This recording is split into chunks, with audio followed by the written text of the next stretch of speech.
আসসালামু আলাইকুম। আশা করি সবাই ভালো আছেন। তো আমি বন্ধুর মিডিয়ার পক্ষ থেকে সবাইকে স্বাগতম জানাই। আমি এই মুহূর্তে আছি পাবনা জেলার বিলচলন ইউনিয়ন গ্রামে।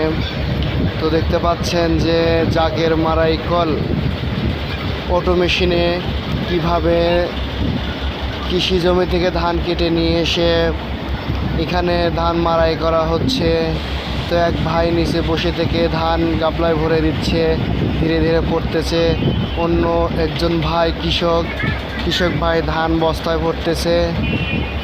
তো আমরা দেখতে পাচ্ছি অনেক সুন্দরভাবে ধান মাড়াই করা হচ্ছে। এখানে এক জায়গায় ধান আলাদা পড়তেছে, আর এক জায়গায় খের আলাদা চলে যাচ্ছে অটো মেশিনে।